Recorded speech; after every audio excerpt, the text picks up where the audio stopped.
Bueno, María, yo creo que ya estamos como los que pues estamos desde entrada, ¿cierto? Igual somos bastantes personas para una segunda sesión. 23 participantes, está perfecto. Listo. Entonces, Bueno, si quieres, damos una introducción y ya empiezas, ¿te parece? sí, claro. Listo, chicos. Bienvenidos otra vez a todos ustedes. Me alegra mucho que seamos 24. Nos emocionó mucho pues que en el grupo ya somos 60, un montón de gente, excesiva. Y que igual algunos han pedido que grabemos esta segunda sesión, ahí ya está grabando, eso se está subiendo a YouTube. Y ya entonces, pues la clase pasada, la sesión pasada, perdón, fue más que nada como magistral. Fue un poquito maluca de pronto, pero era para que todos estuviéramos en el mismo contexto.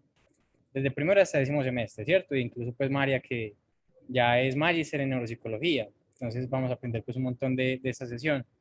Pero ya a partir de este momento, ya la idea es que los espacios sean los casos clínicos, los invitados, incluso hemos pensado traer pacientes, que ya eso se va a ir hablando pues a futuro.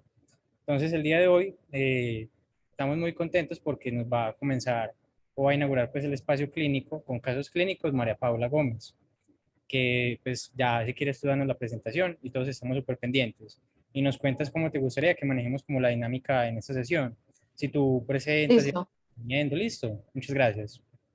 Dale. Bueno, mi nombre es María Paula, yo soy psicóloga del CES y también soy magíster en neuropsicología del CES. Pues la maestría en el CES es nueva, abrió en el 2019 y yo fui pues la primera corte.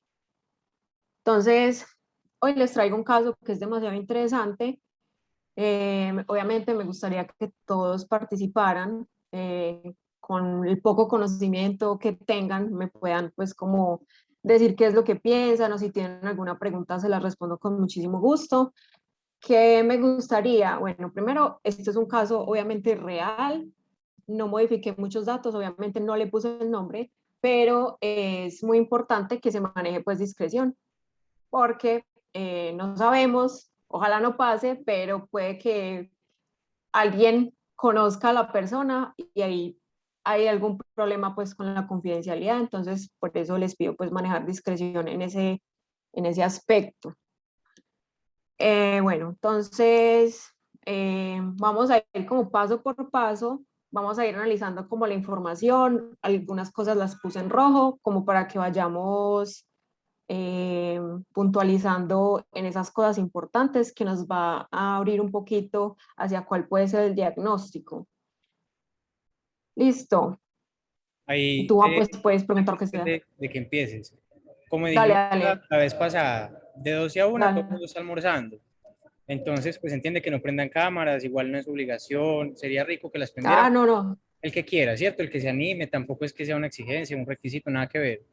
Y así Sí, estén claro. almorzando y vayan a hacer un aporte, así sea, pues, ¿cierto? Comiendo un poquito, no importa, pero eso, intentemos participar. Entonces, Así se oigan que están masticando, entonces ahora en el algo en micrófono, la bueno, eso no pantalla, sí. importa. La idea es, pues, si tienen ganas de participar, es... Obvio, sí, claro, no hay problema. O sea, a mí sí me gustaría que al menos me interrumpieran mucho porque con la cámara apagada se siente como si estuviera hablándole a entes. Entonces, sería bueno, listo. Bueno, entonces, sin más preámbulos, vamos a empezar. Listo. Entonces la llamé caso L. Los datos personales. Entonces, es una paciente femenina de 55 años de edad, es natural de Medellín, Antioquia, tiene 16 años de escolaridad, ella es abogada, y trabaja junto a su esposo en una empresa de inversiones en donde ella es la representante legal. Listo. Bueno, entonces la historia de la condición actual. Ella dice que desde hace un año se le roban los pensamientos. A mí me parece muy particular que ella haya dicho esta frase. O sea, yo nunca se la había oído a absolutamente nadie. No recuerda eventos recientes, no logra recordar conversaciones, no recuerda citas, compromisos. Menciona que tampoco recuerda cosas del pasado. Dice que le tiene que decir varias veces lo mismo o explicarle muy bien para poder comprender lo que le han dicho. Va a algún lugar y no sabe a qué va. se desconcentra mucho, no pierde el hilo de la conversación y no tiene la capacidad de leer un libro y recordar qué fue lo que leyó. O sea, dice que no tiene muy buena capacidad para concentrarse. No puede hacer dos cosas al mismo tiempo, no puede alternar entre una tarea y otra, y menciona que se le quedan las palabras en la punta de la lengua. Se le olvida el nombre de los hijos, de personas conocidas, y no recuerda las caras de la gente. Bueno, hasta aquí, ¿ustedes qué piensan de esto?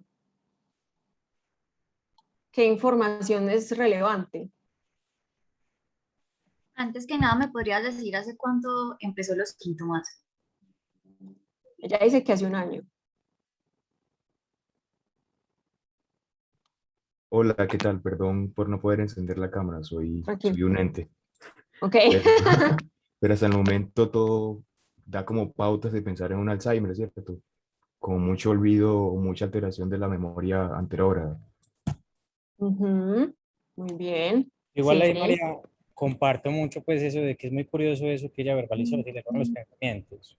Pues uno sí, puede llegar a escuchar muchas formas en que los pacientes expresen esa, pues eso que se les olvida como lo que iban a decir, pero nunca así. Es muy, muy curioso eso, la verdad.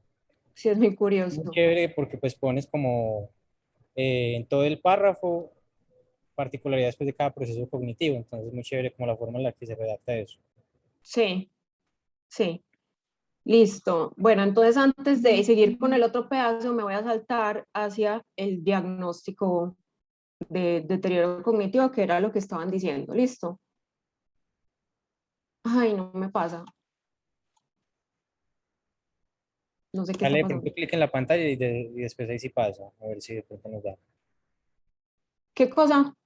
Clic en la pantalla y ya ahí sí Ah, ya a pasar. ver, ya. Listo. Listo. Entonces, bueno, saltémonos al trastorno neurocognitivo leve. Listo. Entonces, ella cumple, según este párrafo que vimos, ella cumple algunas cosas algunos criterios del trastorno neurocognitivo leve. Entonces, ¿quién me dice qué cosas puede cumplir con lo que leen acá?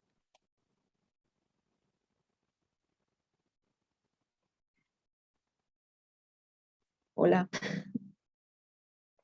Ya veo que estamos. Ay, hola, Hola. ¿cómo estás? Bien, ¿y tú? Bien, mi nombre es Juliana. Mucho gusto, Juliana. Bueno, ahí hay un declive cognitivo claro, Sí. moderado, porque tiene problemas de atención, puedes tener porque ella, pero también de memoria, Ujú. aprendizajes nuevos, que ahí eso da cuenta como que no, si no está reteniendo información nueva, entonces ahí es donde se afecta la memoria, esa parte como de amnesia anterior, ¿cierto? Ujú. Em, ya voy, déjame seguir. Dale, dale.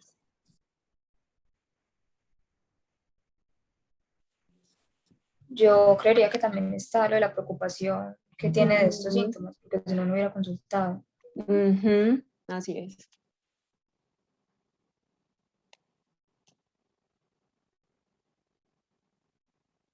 De pronto, por ejemplo, ¿quién, María?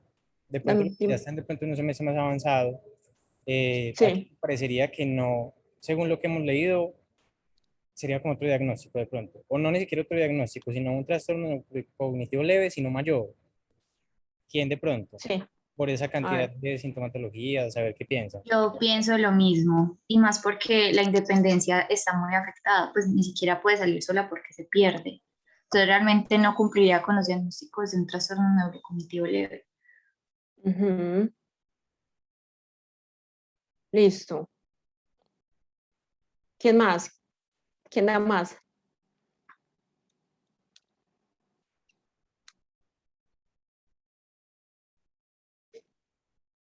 Bueno, listo. Entonces, con ese párrafo, pues podemos dar cuenta de que sí cumple muchos criterios de aquí, porque se está quejando de que no recuerda lo que tiene que hacer en el día, no recuerda compromisos, reporta que está más inatenta, que pues va a salir a la calle como que no sabe a lo que va.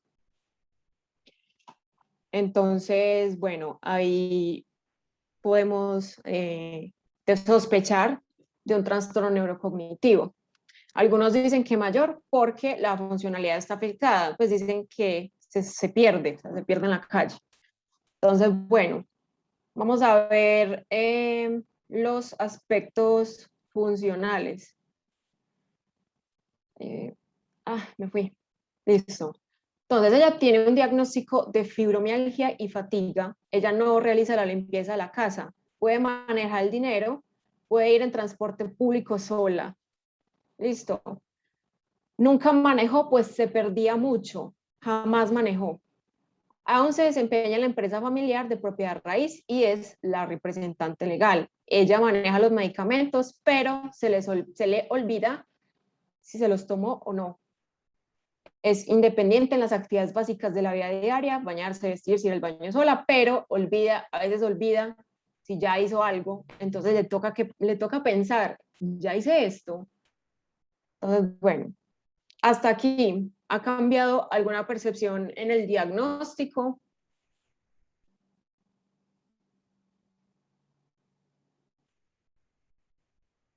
Pues que igual una fibromialgia es una cosa significativa y que eso impacta mucho, ¿cierto?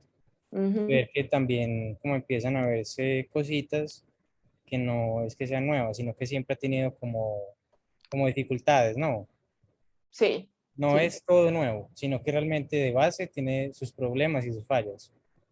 sí, así es. ¿Quién más me dice algo? Cambia percepción en el diagnóstico, perdón.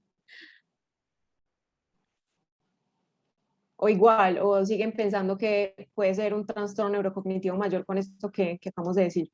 No, sería más leve. Listo, muy bien. Bueno, entonces vámonos para antecedentes. Personal, entonces tiene fibromialgia y tiene una depresión crónica. Listo. Es decir, que ella desde hace mucho tiempo, más de 20 años, ella presenta una depresión crónica.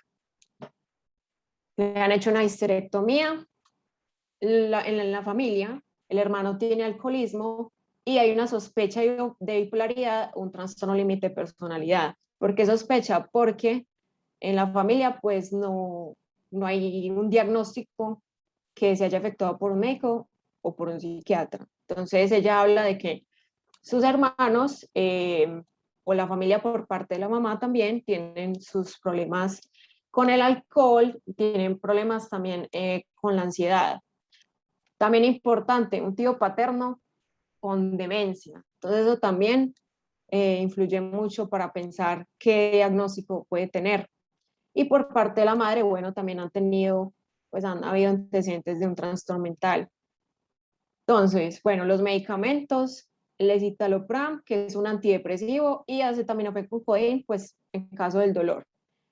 Imágenes, le puse acá pendiente porque no me los llevó y estaba pues pendiente de hacérselo, listo. Entonces ya con el diagnóstico de depresión crónica que podemos pensar. Bueno, Y ahí que también se explican las dificultades de atención, por ejemplo. Ujú. ¿Qué más? sí, que resonando con la compañera, la depresión podría sumarle a ese deterioro cognitivo, tanto atención, memoria. Es algo que cuando se manifiesta de manera crónica va a afectar a la cognición.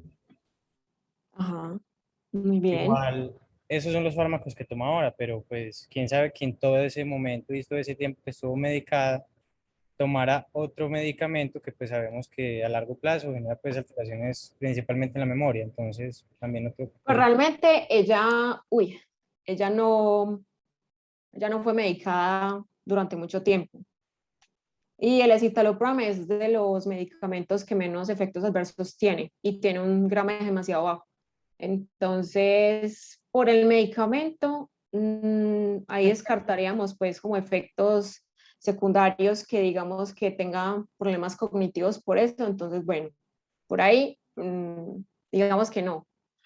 Pero la depresión sí se ha evidenciado que presenta, pues las personas con depresión crónica tienden a tener problemas de memoria, atención y memoria, y en el aprendizaje en general, a ellos les cuesta mucho más. Entonces eso también podría justificar mucho algunas cosas que ya vimos antes. ¿Alguien iba a hablar? Sí, yo quería preguntarte, ¿quién sospecha de la bipolaridad? ¿Ella lo asoma dentro de la historia? Yo, Porque yo lo sospecho. pero no se le ven a ningún rasgo como maníaco cuando A hablaste. ella, Sí, o sea, como que la no, parte, no, solamente va hacia un polo, o sea, va hacia siempre lo depresivo, pero no necesariamente, o sea, sí. ¿en qué parte ella entra en esa fase de maníaca? Pues O hipomaníaca, en toda la historia no, no, no, no, tanto en toda la historia no cuenta como que haya tenido esa clase de experiencias, pues de manía. Ella habla mucho de depresión, pues y en lo que habla y cómo se escucha, cómo se oye, está claro pues que tiene mucho síntoma, mucha sintomatología depresiva, porque ella tiene mucha culpabilidad, ella tiene mucha minusvalía, ella tiene una baja autoestima, es impresionante. Ella y dice que, irritable, o sea, hola, se tiende a ir hacia la irritabilidad, pues de repente, o sea, ahí le podemos ver una no, hipomanía, no, tampoco. no. Entonces es como raro esa bipolaridad. Mm. Hermana alcohólica, ansiedad. Bueno, lo de la hermana alcohólica con ansiedad sí puede ser que esté ahí relacionado familiarmente por la depresión crónica que ella sufre, o sea, puede ser puede haber Ujú, un componente genético familiar, listo, sí. pero de repente el escitalopram no es lo más ajustado como para ayudarle a la depresión crónica, no creo que sea como lo mejor. Pues el escitalopram es un medicamento que es relativamente nuevo acá en el país y se ha mostrado que ha tenido buenos efectos, ¿cierto? Entonces, Basta, puede, yo lo he probado, yo he probado el escitalopram y déjame decir, ah, eso da sueño. a mí no me da sueño, yo tomo escitalopram y no me da sueño. A mí me da sueño y me pone como en un estado así como, De ay, embotamiento, sí, como embotamiento exactamente. Entonces de repente cuando ella dice que olvida cosas, que pierde la atención, puede ser que ella traiga alguna patología de base en cuanto a un déficit y entonces cuando se toma este medicamento puede ser que se potencie sí, puede ser. Sin embargo, como te digo, yo también tomo escitalopram y a mí de 20 miligramos y a mí eso no me causa somnolencia. y estabiliza Entonces, el ánimo. ¿Sientes que estabiliza el ánimo como demasiado, demasiado. Entonces, eso depende mucho del cuerpo de la como el persona, cómo cuerpo? reaccione, Sí. pues eso es de cada persona, entonces ahí pues uno no podría generalizar. Bueno, a ti sí te da como ese embotamiento y también puede ser, pues puede tener consecuencias cognitivas, obviamente no prestas atención, te quieres dormir todo el tiempo, pero Sí, para eso la solución es pues tomársela por la noche y no por el día. claro. Ahí sería la... En este caso de este paciente, de repente eso puede ser que algo, o sea, que el medicamento tal vez no sea el ajustado para el caso del cuerpo de ella, pues puede potenciar esos detalles de déficit de atención que pueda estar presentando desde hace mucho tiempo a lo largo de su vida. Esto puede ser. Sí, claro, los medicamentos también pues influyen obviamente, indiscutiblemente influyen mucho pues como en la condición. Sí. Bueno, Bueno, entonces, dale. Bueno, entonces les voy a compartir resultados de prueba neuropsicológica. Bueno, un contexto aquí, yo no hice la prueba neuropsicológica, ¿cierto? Ella me llegó para intervención, o sea, para rehabilitación neuropsicológica y yo vi pues como las conclusiones que había puesto la neuropsicóloga que la evaluó. Entonces, miremos. Paciente orientada en persona, con leve desorientación en tiempo y en espacio. Tiene, o sea, esta persona, o sea, esta neuropsicóloga le hizo eh, una batería, pues una escala de inteligencia, Pairwise, entonces le salió el 6 entre 50 y 70, le salió alteraciones en atención. ¿Qué pasó con esa cara? ay, no, por eso, ¿sabes? Lo que te decía que lo traía desde, no tiene mucho, pues, sí, Ok, desarrollo. Bueno, O sea, eso miren, puede potenciarlo a que no aprenda mucho, ahorita que está más mayor, pues aprende menos, se le nota más. ujú, listo. Bueno, miren pues Y- esto tan ah, curioso. Andrea Hola. está alzando la manito. Ay, bueno, es que no me alcen la mano que yo no veo nada. Interrúmpanme. Díganme. Yo quiero hacer una pregunta, no Sí, sé si es obvio. muy boba o algo, o si debería haberlo sabido antes, pero el coeficiente intelectual de una persona, ¿cuál es el número normal en el que debe estar? Hola, hola. ¿Cuál es el número normal? Ujú. O Es, neurotípico, por así decirlo. bueno, normal es de 90, me parece, hasta 100 y pico. Esto pues estas cifras entre 50 y 70 supuestamente es una capacidad intelectual muy baja. Y obviamente lo puse en rojo porque me parece raro, porque pues ella es bachiller y ella es abogada, ¿cierto? Entonces no concuerda su capacidad intelectual con su profesión, ¿cierto? Ah, listo. Gracias. Dale. Bueno, entonces, miren esto, tiene habilidades en la capacidad para codificar, almacenar y evocar información nueva, tanto verbal como visual, y ella se queja de que tiene problemas de memoria. ¿Qué pasa ahí? ¿Qué puede estar pasando? Una incongruencia muy grande. Definitivamente hay una sensación subjetiva de fallas de memoria, pero la evaluación neuropsicológica no encuentra esas fallas. Ujú, bien. Tiene fallas visoperceptuales. Tiene fallas en praxias corporales y en la praxia visoconstruccional está bien. Oigan, si sienten que les estoy hablando en chino, me preguntan qué es todo lo que estoy diciendo, listo. Porque pues teniendo en cuenta que hay personas que todavía no están en semestres más avanzados, pueden estar en semestres más bajos y no entienden, me preguntan. Listo.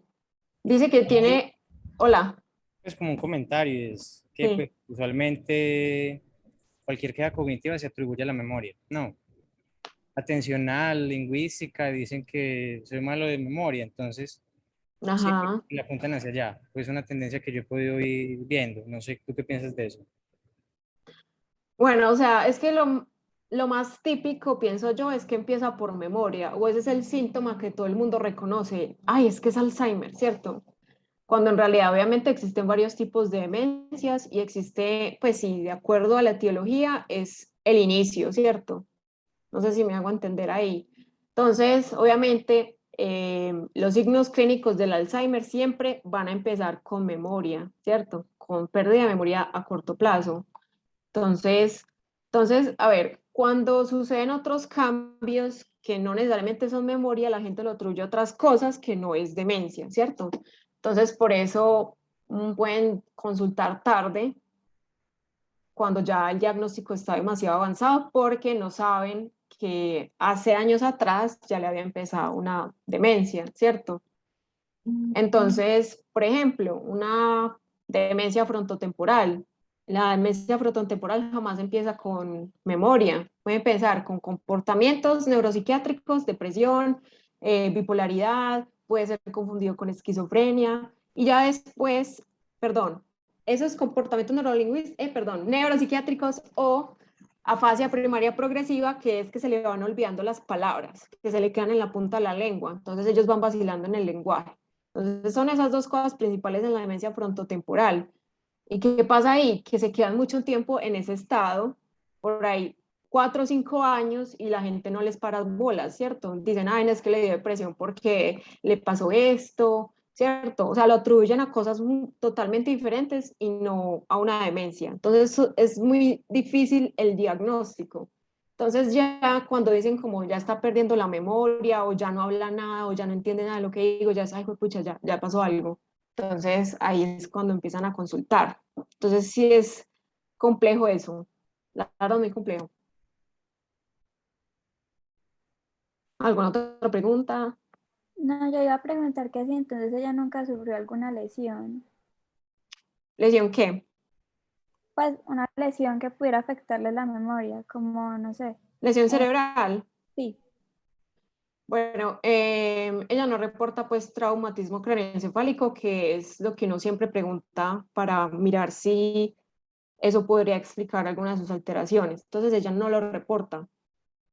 Obviamente yo pregunté si ella tenía ya la resonancia o el TAC para leerlo, pero pues no se lo habían hecho. Entonces, en esa parte, pues ahí no podríamos mirar si en la parte funcional, pues en la parte estructural del cerebro se puede atribuir a la enfermedad o a lo que está presentando en este momento.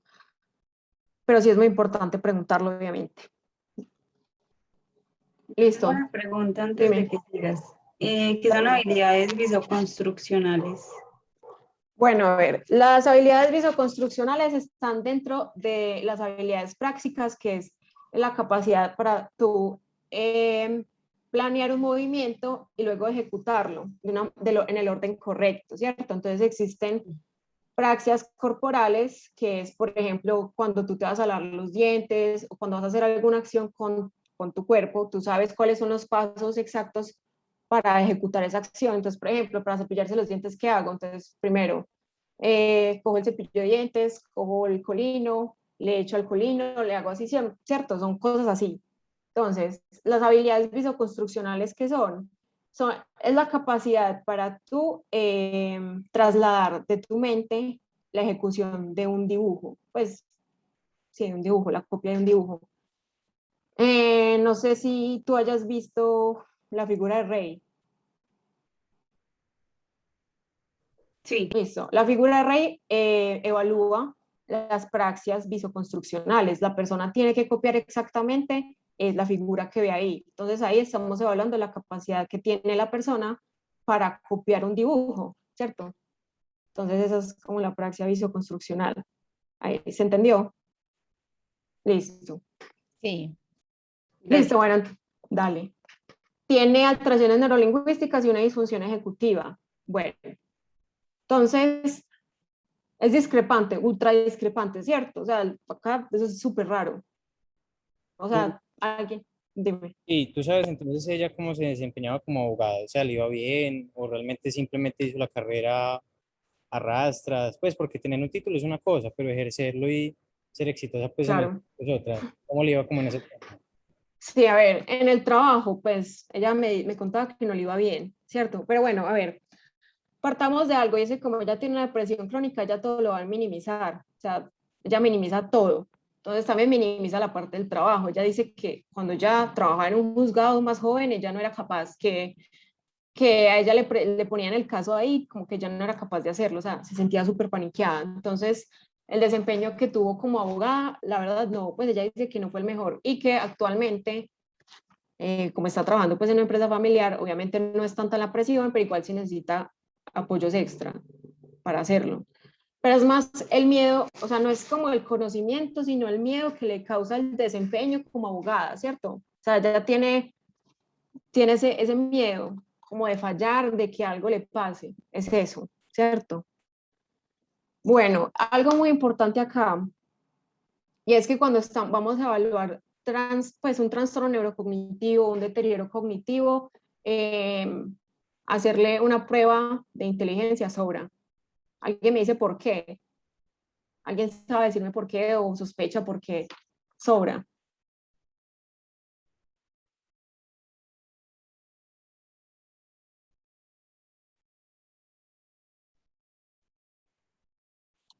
A ver, los entes. O nadie sabe por qué. O sea, porque sobra hacer la prueba de inteligencia en este caso. Sí, sí, porque sobraría. Pues es que, bueno, según lo que nos han explicado nosotros en este semestre, la inteligencia no solamente se puede medir por el coeficiente intelectual o la habilidad cognitiva que una persona tiene, sino como en diferentes áreas, pues que nos dieron como las diferentes dimensiones, son capaces de relacionarse con su medio, tener, digamos, acercamientos sociales, y esto es solo una pequeña partecita que nos puede dar como una idea, pero que no necesariamente nos da como el panorama completo de si esta persona es inteligente o no. Básicamente, pues si es depresiva pensaría yo, no, aquí ya no lo estoy diciendo como con lo que nos han mostrado ahorita en el semestre, pero sí pienso que si es depresiva, pues para qué tiene que ver la inteligencia con la depresión, si es una enfermedad y es un estado que hay que estabilizarle y subirle el ánimo para que ella pueda desempeñarse y no tener una percepción como tan negativa de todas las cosas que hace. Ujú.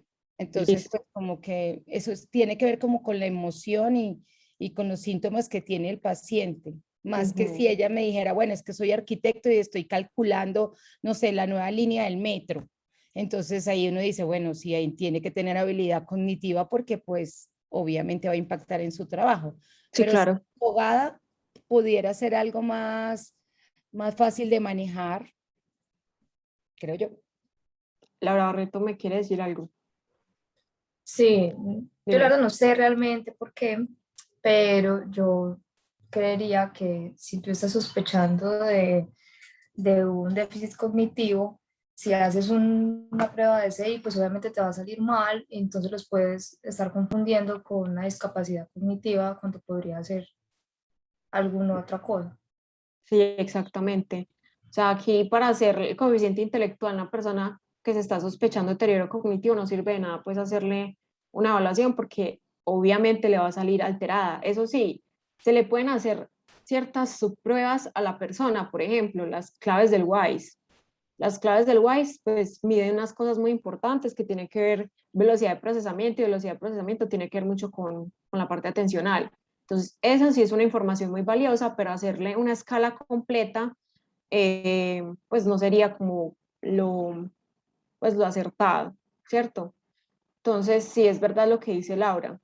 En estos casos, cuando uno va a evaluar a una persona mayor, no tiene sentido hacerle pues una escala de inteligencia, ¿cierto? Entonces, eh, ahí me cuestiono mucho cuando vi en su evaluación neuropsicológica que ya le hizo el CI. Yo como, ¿para qué le hizo el CI? No, es que no tiene sentido, ¿cierto? Entonces, bueno, ¿Y sabes a qué se debe que pusiera entre 50 y 70? Pues porque usualmente dan el dato, no un intervalo. Entonces, pues me parece muy curioso porque de 50 y 70 igual hay mucha diferencia. Que aunque sí, todas pues, claro. desde 70 para discapacidad intelectual, pues primero lo que estás diciendo de que no amerita en este caso hacer, pues o buscar el CI, y en segundo, pues, ¿sabes a qué se debe como esa forma Sí, que le puso? sí. Mira, cuando uno va a sacarle ya el CI, uno normalmente, o bueno, cuando va a sacar las puntuaciones compuestas, siempre está, bueno, la puntuación compuesta, el percentil y el intervalo de confianza, que usualmente es de un número a un número, ¿cierto? Para que haya ese intervalo de confianza, porque siempre puede haber como algún error, ¿cierto? Entonces, como para no decir, es que es este número y ya, entonces el intervalo de confianza nos sirve para decir, bueno, está entre el rango tal y tal, para determinar, pues como ¿cómo se dice? Pues como para determinar de una manera un poquito más exacta, eh, para hacer una estimación exacta de su CI, mejor dicho. Entonces, por eso ella le puso entre 50 y 70, que sí, obviamente es mucha diferencia, pero ese creo que fue el intervalo de confianza que puso. Por eso lo puso así, que entre 50 y 70. Listo, entonces, vean, con esta conclusión, ella dijo, la persona dijo, bueno, entonces ella tiene alteraciones en múltiples dominios, ¿cierto? Entonces, no tiene, pues no tiene alterada la memoria, pero sí tiene alteraciones en atención, está desorientada, pues tiene una leve desorientación en tiempo y en espacio, y tiene fallas visoperceptuales y fallas en praxias corporales, alteraciones neurolingüísticas y disfunción ejecutiva. Bueno, entonces ella dice, si tiene alteraciones cognitivas en todos estos ámbitos, da para un trastorno neurocognitivo, le puso leve, ¿cierto? Porque según vimos ahorita, así necesite apoyo en algunas cosas, ella sigue desempeñándose normal, pues no normal, pero sigue desempeñándose de manera independiente. Una preguntita. Dime. A ella le aplicaron el MOCA y el mini mental. Sí, ¿Cómo le fue? mal, mira, con la desorientación en tiempo y en espacio. Ah, pero no está el puntaje. No, yo no puse el Ah, puntaje. Yo solo puse las conclusiones. ok. Listo. Entonces, bueno, entonces ya con estos resultados de pruebas neuropsicológicas y esa conclusión de la neuropsicóloga, ¿ustedes estarían de acuerdo con ese diagnóstico? ¿O creen que hay que indagar? Yo creo que sería importante indagar un poquito más, Ujú. más porque pues no tiene coherencia muchas cosas de las que tú nos estás diciendo que viste en ese momento Ujú. a la prueba neuropsicológica. Ujú. Total. Sí, genera mucha duda, sobre todo en consideración de esos antecedentes familiares psiquiátricos, Ujú. Claro. pero que se observan también esa disfunción ejecutiva que también es frecuente en alteraciones cognitivas por secuelas depresivas. Ujú. Entonces, genera como mucha duda. Sí. Ahí de pronto como una herramienta que podría aclarar más un posible diagnóstico y darle sentido a todas estas fallas sería pues como los paraclínicos, una resonancia, una resonancia, por ejemplo, para ver Sí. bien, porque es que, pues listo, con esa edad ya se puede empezar a pensar en una demencia, pero Ujú. con todas estas alteraciones, pues esperaría ver pues una resonancia, una imagen pues bastante ya, no bastante, pero ya con indicios de atrofia, entonces creo que ahí sería pues como una herramienta importante para un buen diagnóstico. Ujú. Nunca llegó esa Claro. experiencia. No, como dije al principio, ella estaba pendiente de hacérsela. Entonces ella pues en ese momento no me la entregó. Yo usualmente la pregunto y la leo para yo pues hacer una correlación o descartar un diagnóstico. Entonces, claro, es muy importante hacer pues como preguntar siempre por el paraclínico para hacer esa correlación o para descartar pues el diagnóstico. Bueno, entonces como todo el mundo dijo, hay que indagar, yo estoy totalmente de acuerdo, entonces obviamente yo indagué. Yo normalmente cuando alguien me llega con una evaluación neuropsicológica, yo no soy de copiar y pegar lo que dice el neuropsicólogo, sino que yo intento ir más allá y preguntar un poquito más. O sea, porque hay cosas que obviamente, como ustedes vieron acá, no me cuadran para nada, ¿cierto? Entonces, o sea, con solo decirles con esa información del principio, ese relato, o sea, bueno, nos puede decir trastorno neurocognitivo leve o mayor y ya después con estos resultados, bueno, ¿y qué pasó? O sea, ¿qué pasa aquí? Y con los antecedentes que ella tiene, obviamente, ya es como que nada pega, o sea, todo está listo. Entonces vamos a ir a la indagación, listo. Bueno, entonces miren, la paciente menciona que desde pequeña presenta dificultades en el aprendizaje, lectura, escritura, matemáticas. Presentó lentitud para aprender y comprender las cosas en el colegio. Reporta que desde que nació está enferma, o sea, ya dice que nací con dolor, fibromialgia. Y todo el tiempo, pues presenta dolor. Dormía mal en la noche y por ello iba al colegio con somnolencia porque se le dificultaba mucho aprender. Siempre le ha pasado que se le va la onda, ella dice así. Por un momento se le olvida que tiene hijos, se pierde en el tiempo. En una ocasión le celebró el cumpleaños al hijo un mes antes de la fecha real, pues se le había olvidado. Y el hijo obviamente le reclamó, oiga, ¿usted por qué me celebró el cumpleaños un mes antes sabiendo que es el otro mes? Entonces ella dice que presenta muchas lagunas de su niñez, adolescencia y adultez. Siempre le ha pasado esto, siempre, siempre, siempre. Tiene periodos de amnesia en donde no recuerda qué hizo un periodo prolongado de tiempo. Es como si no hubiera existido ese tiempo, ¿cierto? Ella lo dice así. También presenta periodos en donde se siente extraña, como si no fuera ella misma. Y desde siempre le ha pasado todo esto, pero siente que ahora ha empeorado. Entonces, miren lo más importante abajo. En su niñez hubo abuso sexual por parte de sus tíos y un vecino. Todo esto alrededor de los 8, 9 años. Tuvo maltrato psicológico por parte de la madre y ausencia por parte del padre. Ahí sí les arma sentido algo. Sí, va apuntando mucho más a algo de personalidad o psiquiátrico. Listo. ¿Quién más me dice algo? De pronto esa Pronto algo depresión disociativo. crónica. Hola. eh, ¿Quién me habló? ¿De pronto qué? creo que Laura Barreto también había hablado. Sí. Sí, no, que de pronto algo disociativo. Ujú. ¿Y Antonia qué dice? Ah, bueno, pues iba a decir que tenía como que sentido la depresión crónica, de pronto las fallas en la memoria, creo que Ujú. podría también como estar relacionado porque ante eventos así traumáticos, la mente se bloquea y prefiere Ujú. como olvidar varias cosas, de pronto ya se vuelve algo más crónico, esas fallas atencionales y de memoria. Ujú, muy bien, listo. Sí, o sea, lo más clave acá es el abuso sexual que hubo a los 8 o 9 años. Antes de los 10 años, el niño pues todavía está estructurando su personalidad y cuando algo pasa, algo estresante pasa, que su mente no puede tolerarla porque es algo muy fuerte, pues el abuso sexual en un niño de 8 o 9 años es algo supremamente fuerte, la conciencia se fragmenta y ese fragmento de conciencia se traduce en amnesia, en periodos de amnesia.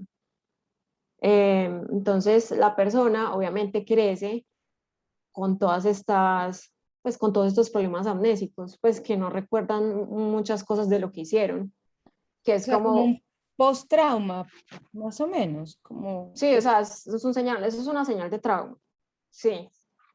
Entonces eso sería una amnesia disociativa. o postraumática. Bueno, la amnesia disociativa habla de que olvida cosas muy específicas, o sea, puede olvidar un evento en específico o puede olvidar cosas muy grandes de su pasado, pero siempre hablan de que se le olvida algo del pasado y que no es algo que se le siga olvidando a futuro, ¿sí me entienden?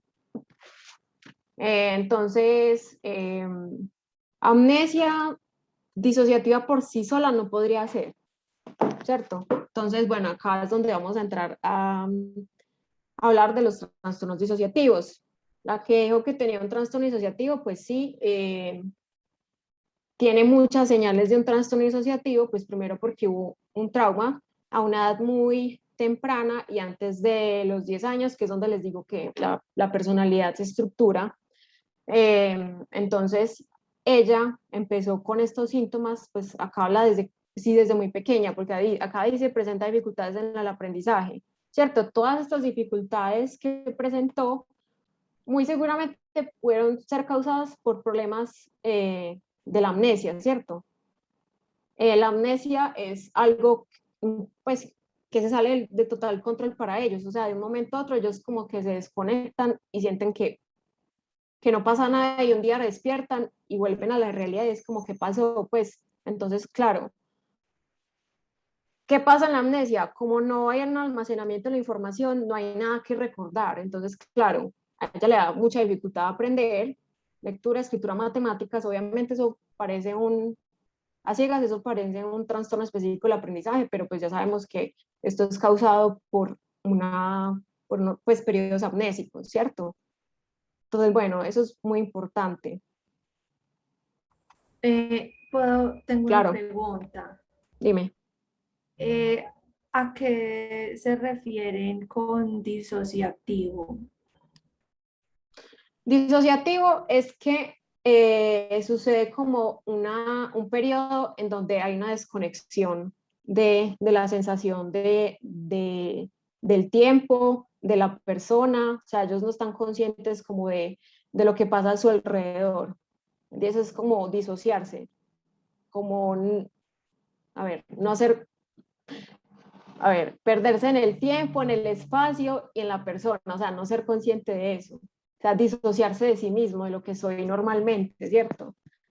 Es Y como una de desconectarse, sí, es la desconexión. desconectarse. De una forma, pues, o sea, los trastornos disociativos básicamente son trastorno de identidad disociativo, que es, antes era trastorno de identidad, trastorno de personalidades múltiples, amnesia disociativa y despersonalización, desrealización, que es cuando una persona se siente rara, se siente fuera de sí o siente que se está viendo desde afuera, ¿cierto?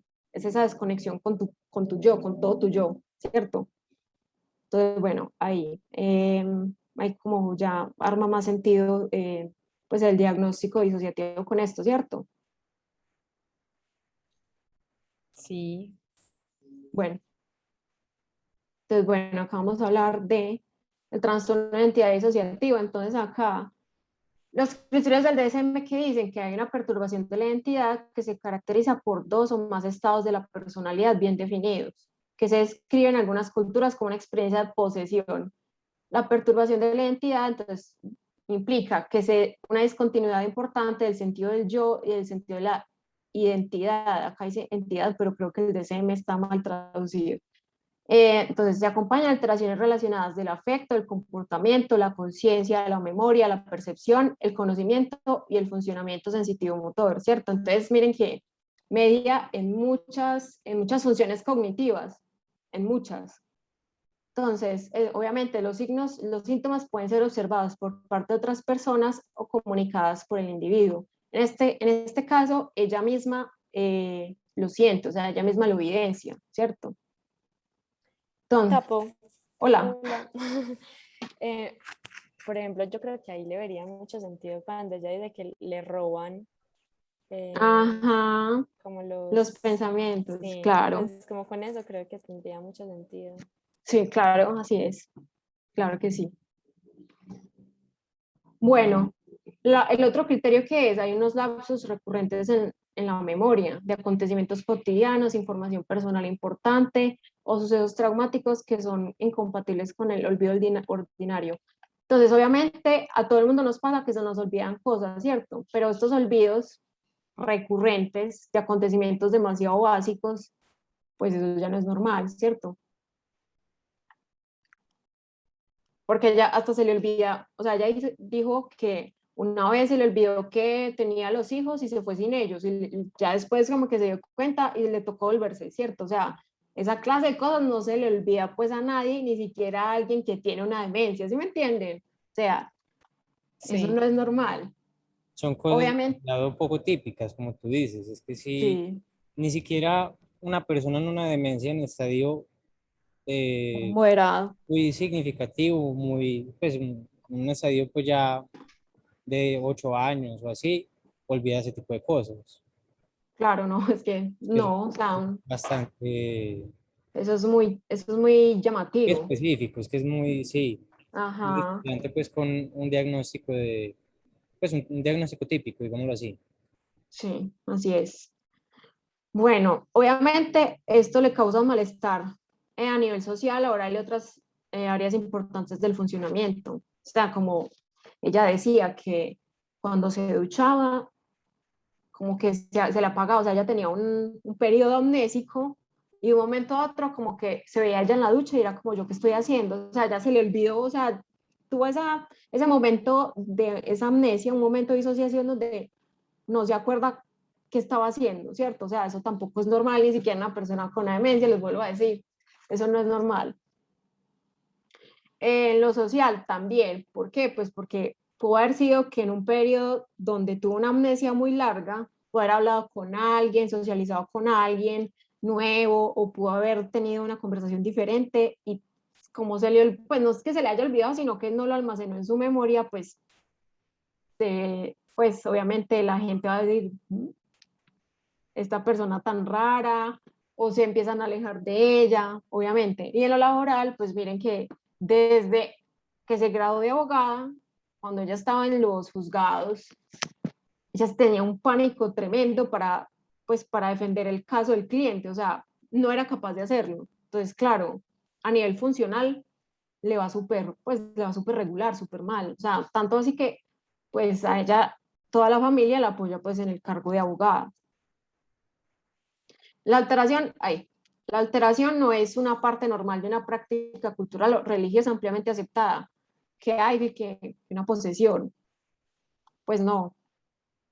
Los síntomas no pueden atribuirse a los efectos fisiológicos de una sustancia, o sea, que esté alcoholizado, que se haya, no sé, que haya consumido cocaína, cualquier otra cosa así súper fuerte y que por eso le haya dado una laguna, pues a eso no se le puede llamar un trastorno de identidad disociativo o un trastorno disociativo. Listo, cuando no se observan, esto es importante porque ella no es que, o sea, ya no cumple en su totalidad el criterio A, ¿cierto? Que tiene 2 o más estados de personalidad bien definidos, ella no presenta pues como tal esto, pero puede ser identificado por 2 grupos de síntomas. Las alteraciones repentinas o esa discontinuidad sobre el sentido del yo y la identidad, entonces siente que no tienen control sobre sus emociones, sus acciones y sus pensamientos, sienten que esos cambios repentinos de gustos no son de ellos, o sea, no hace parte de ellos. Y la otra, que son las amnesias disociativas recurrentes, que se pueden presentar de tres maneras. Lagunas en la memoria remota, los acontecimientos vitales personales. Pues, por ejemplo, a quien se le olvida que hizo la primera comunión, cualquier cosa que haya sucedido en la niñez, o cosas, o sea, cosas importantes que hayan sucedido en la niñez y en la adolescencia, no se acuerda, hay un borrón de todo eso, ¿cierto? Eso no es normal. Y hay unos lapsos de memoria reciente, de lo que pasó hoy, se le olvida de repente cómo usar el computador, por decirlo así, cómo leer, pues esas cosas pueden pasar. Y descubren algunas cosas que ellos razonan como yo no hice esto o yo no escribí esto. Pues es como si literal es como una posesión, pero no es una posesión, pero es como la mejor manera de explicarla. Como si alguien hubiera tomado el control de su cuerpo y todo ese tiempo donde ellas no se acuerdan de nada, donde hubo esa discontinuidad, alguien más estuviera haciendo escritura, hubiera leído, hubiera comprado cosas. Entonces, claro, cuando ellos vuelven en sí y ven todos esos escritos, todas esas cosas que, pues, que fueron compradas supuestamente a nombre de ellos se quedan como, pues es que no fui yo, ¿cierto? Entonces ahí también se puede evidenciar mucho ese trastorno de identidad disociativo. Y las fugas disociativas en las que la persona dice acá viajes disociativos, que es, por ejemplo, estoy en el trabajo y terminé en un centro comercial y no sé cómo. Esas cosas pueden pasar y pues eso se le llama la fuga disociativa. Entonces, obviamente, es muy típico que las personas con este trastorno tengan eventos traumáticos en la niñez, como en el caso de ella, abuso sexual, físico, psicológico, o no necesariamente esa clase de abuso, sino que eventos muy estresantes, como por ejemplo enfermedades muy fuertes en la niñez que requirieron pues muchas hospitalizaciones. El trastorno de identidad disociativo es muy comorbida con la ansiedad y la depresión, ¿cierto? Entonces a ella pues le identificaron la depresión y la ansiedad, pero pues no este trastorno. Y en los niños la disociación se presenta mucho más como en los procesos, dificultades en los procesos atencionales, de memoria y en cuanto a la parte emocional. Ellos no son tanto de, pues no es tanto como con los adultos que hay, que siento que alguien más tomó control de mí, no, se les presenta es más así, ¿cierto? Más, es como mucho más cognitivo. Bueno, hasta aquí. ¿Dudas, comentarios? ¿Se les aclaró mucho más como el caso? Sí, yo creo que está muy Bueno, claro. Y es que es Sí, muy sorprendente porque es que ese diagnóstico uno listo, si se lo enseñan en la carrera, pero es tan poco típico y la sintomatología es tan, pues a ver, en principio y de forma superficial tan coherente con un deterioro cognitivo leve o mayor, que uno ujú. fácilmente se ciega y dice, no, pues es esto, un poquito extraño y un poquito desviado, pero se apunta para un lado es eso, pero entonces es eso, hay más diagnósticos de los que en ocasiones pues uno cree y que no revisa detalle, entonces sí, pues yo creo que aquí a pocos, a mí no se me pasó pues como tal esa posibilidad pues en la mente. Y también, por ejemplo, pues como estaba diciendo eh, Juan David, ¿cierto? Bueno, no sé, Sí, perdón.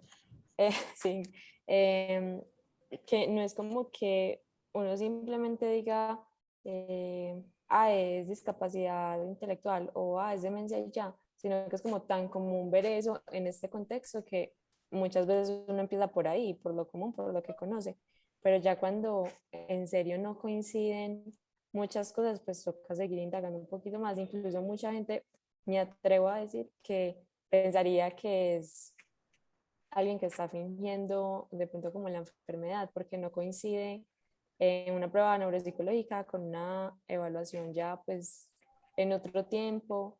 Entonces sí creo que es importante como ser muy minucioso con eso. O sea, y también, pues, o sea, eso se llaman los famosos simuladores. Y si existen y lo hacen como por conseguir algún beneficio, ¿cierto? Sí, sí, sí, total.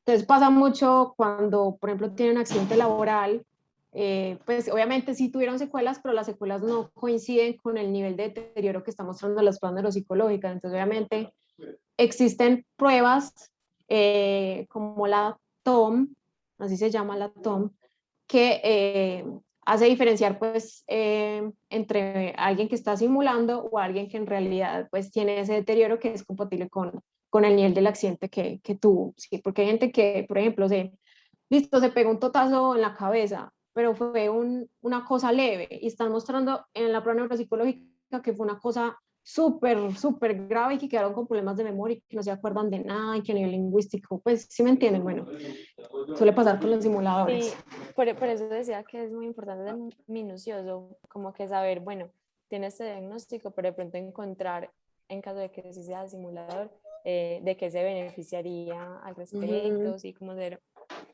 más, sí. Hay que ser mucho más cuidadosos, sí. Esa es la importancia, pues, como de indagar. Y desde el principio, pues, tener como esa iniciativa de indagar información extra que nos puedan pues, que nos puedan servir al caso y no solo quedarnos con la historia clínica que nos pasó el neurólogo, con la historia clínica que nos pasó el psiquiatra, ¿cierto? Porque pues todas estas personas pudieron haber pasado de largo pues el diagnóstico que realmente tiene, entonces obviamente nosotros también vamos a cometer ese mismo error, entonces esta persona se va a pasar saltando por todas las especialidades, nada le va a servir, y entonces así va a seguir perpetuándose hasta que tenga un deterioro terrible, ¿cierto? Por ejemplo, este trastorno, pues trastorno disociativo de la identidad disociativo, pues como no se lo diagnosticaron a tiempo, o sea, yo fui la persona pues como que detectó como esos síntomas, entonces imagínense, ella tiene 55 años, pasó toda su vida sin haberse diagnosticado, entonces imagínense el nivel de deterioro que tiene, ¿cierto? Entonces, claro, por eso es que se puede confundir muy fácil con otro diagnóstico, así es que es una demencia, pues, entonces por eso es muy, muy importante indagar absolutamente todo, todo. Listo. Entonces, bueno, para finalizar, que yo sé que ya acabamos, no sé si está muy de afán, pero bueno, entonces vamos a mirar qué factores analizamos para realizar pues un diagnóstico diferencial. Muy importante, el nivel de funcionamiento previo, tanto a nivel cognitivo como funcional.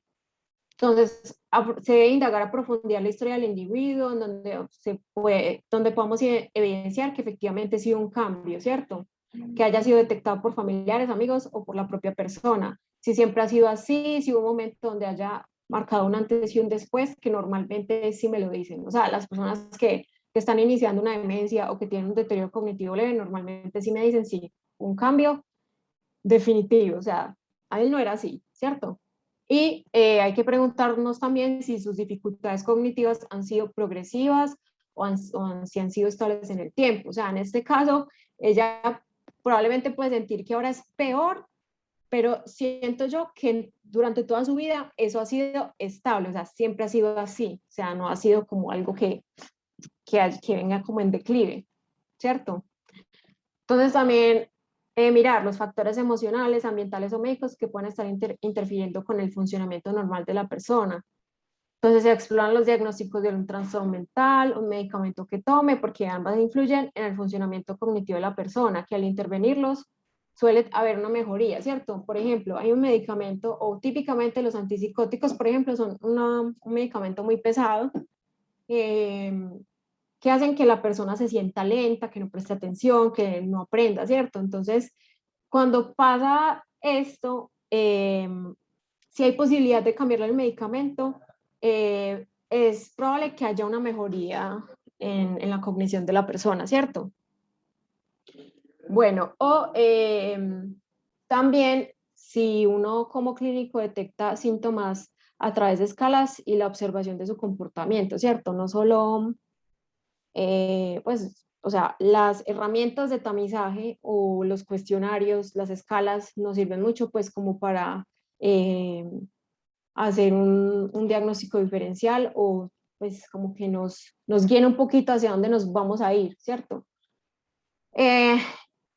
A ver, para los trastornos disociativos, pues lamentablemente no existe así como quien dice, pues pucha, sí, esta escala, ¿cierto? O sea, como ha sido tan poco investigada y no se diagnostica tanto, Entonces es muy difícil pues como mirar esas herramientas para analizar si efectivamente hubo pues como algo que marcara el antes y después para un trastorno disociativo.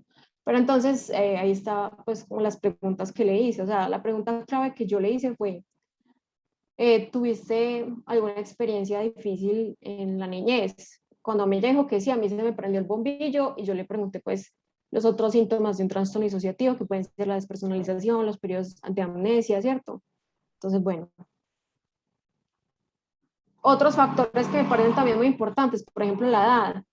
Típicamente una demencia puede aparecer a las personas mayores de 65 años. Obviamente puede haber una salvedad, ¿cierto? Algunas demencias pueden empezar temprano, ¿cierto? Por ejemplo, la demencia frontotemporal puede empezar a los 45 años, o sea, empieza a una edad muy, muy joven, pues. Y las demencias que son hereditarias o como se le dice familiares, obviamente pueden empezar antes, ¿cierto? Pero típicamente a los 65 años, cuando son mayores de 65 años, pues les empieza a aparecer o hay mucho más riesgo en la demencia. Entonces, ¿por qué digo yo la edad en este caso? Pues porque ella está muy joven, ¿cierto? Como decía Juan ahorita, neuroimágenes nos pueden ayudar a confirmar o descartar un diagnóstico, ¿cierto? Pues porque si presenta tantas alteraciones cognitivas, pues alguna atrofia debe haber en el cerebro, ¿cierto? Y si no hay ninguna atrofia, entonces ¿qué es? Entonces ahí es donde uno dice, bueno, no, es un trastorno neurocognitivo, como que no, pues no puede ser. También el nivel de análisis clínico del profesional, por ejemplo, cuando yo leí que ella estaba levemente desorientada en tiempo y en espacio, yo me quedé como, pues, o sea, ni siquiera para un trastorno neurocognitivo leve, la persona está desorientada, ¿cierto? O sea, la desorientación sucede ya cuando se está iniciando una demencia, ¿cierto? Los periodos confusionales. Entonces, bueno, ahí a nivel clínico uno debe analizar pues como punto por punto esas cuestiones, esos detalles. Y por eso acá, pues por eso me paré tanto rato como en los resultados de las pruebas neuropsicológicas para ver si algo les cuadraba o no, porque ahí es donde uno desarrolla el análisis clínico, definitivamente, ¿cierto?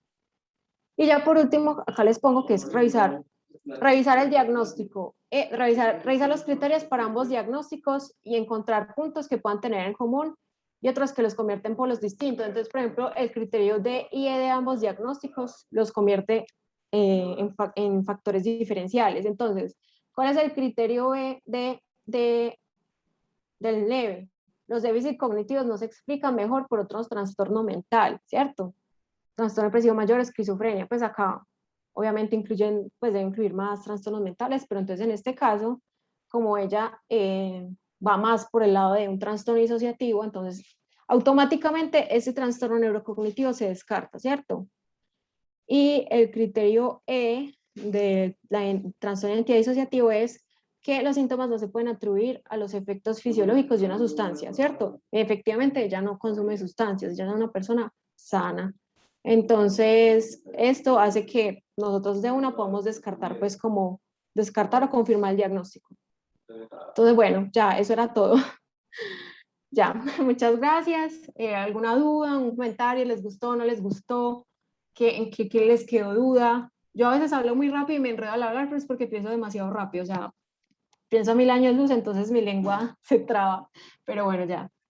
¿Qué piensan de todo lo que les expuse? ¿Qué aprendieron hoy? Díganme. Bueno, primero agradecerte. Perdón, no alcé la mano. Tranquila, es que yo no veo igual. Interrúmpeme. Bueno, listo.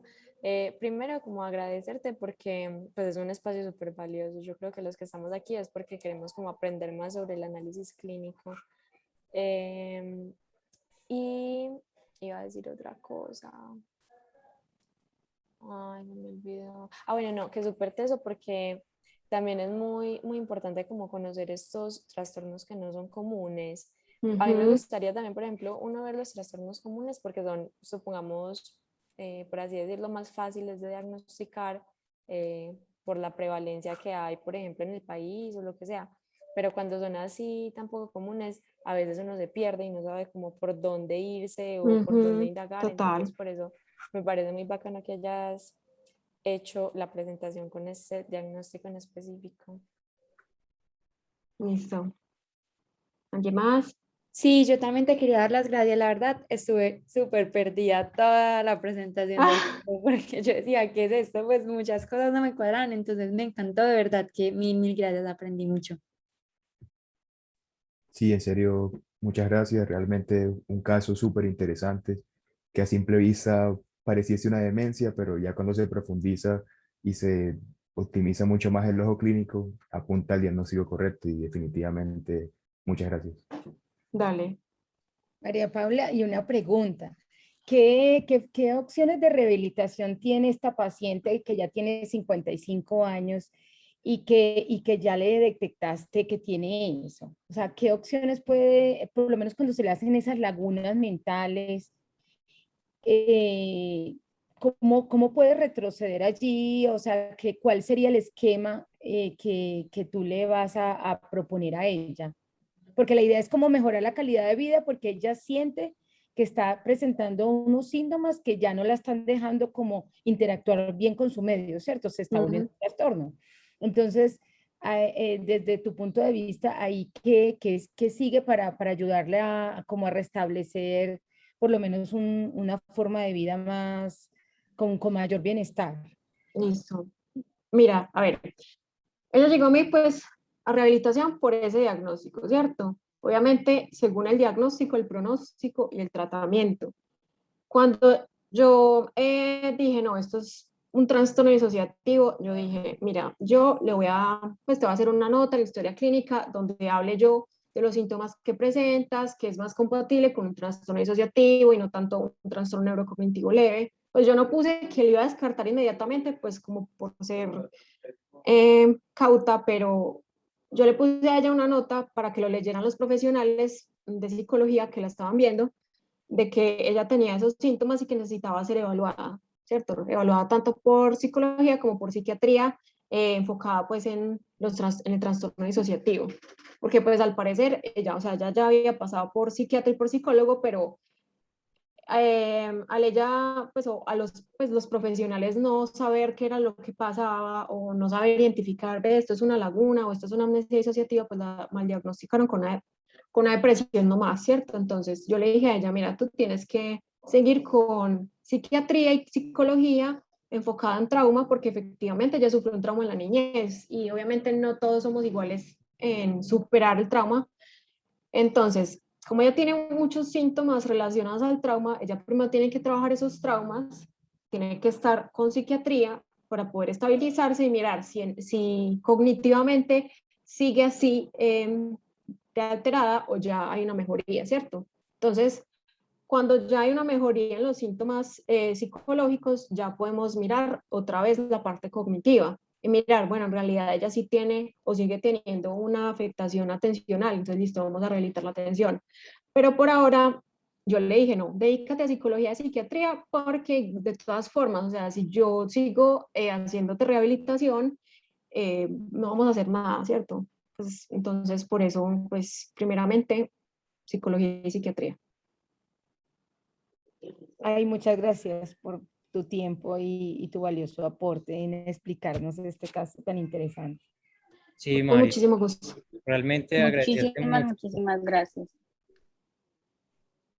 Sí, María, definitivamente agradecerte mucho porque no solo el caso es muy interesante, sino que lograste, yo creo, o al menos sentí yo, todos esos términos y toda esa cosa que es compleja, aterrizarla muy, algo no coloquial, pero sí pues que esta hubiera como comprensión de todo. Sí. Y mira pues que igual surgieron dudas, como así que disocial, como así que lo uno, que lo otro, entonces fue espectacular que se fueran resolviendo pues esas dudas y que un caso muy bueno pues en serio para empezar este espacio de reflexión clínica. Entonces, ¿qué más? Sí. Reflexionar ahí en la clínica, quedando un diagnóstico diferencial de algo tan típico que hablábamos como pues, el deterioro cognitivo leve, algo que es pues, a nivel de prevalencia, eso será un 0,00 algo, ¿cierto? El mínimo. Entonces fue Es muy mínimo, sí. espectacular. Realmente a mí me encantaría hacerte mil preguntas. Me imagino que aquí muchas personas también quedan con incógnitas, con dudas, con ganas de saber más. Pero ya ahí sí, lastimosamente, respetando pues el tiempo que nos dan, tocaría ir como acabando. Pero Listo, sí, no, ya. Vean, si ustedes tienen dudas, tranquilos, que en el chat yo estoy y ustedes me pueden preguntar lo que quieran, yo se los voy resolviendo, pues eso no hay lío. O me escriben personalmente y ya, yo les resuelvo todas las dudas, si quieren. También, yo creo que por el beneficio del grupo, por el grupo estaría bien preguntar. Ah, sí. Igual, ¿cierto? Si a alguien, por ejemplo, le da pena como que hacer la pregunta en general, me la puede escribir a mi mamá María y nosotros la contestamos pues ahí en el grupo, listo, para que todos tengamos pues como esas respuestas que serían muy valiosas. Sí. Mil gracias Listo. a todos pues por este segundo espacio, me encantó pues que fuimos bastante Gracias. participantes, muy animados, muy interesados en todo este tema. Bueno, un gusto estar, muchas gracias a todos por escuchar.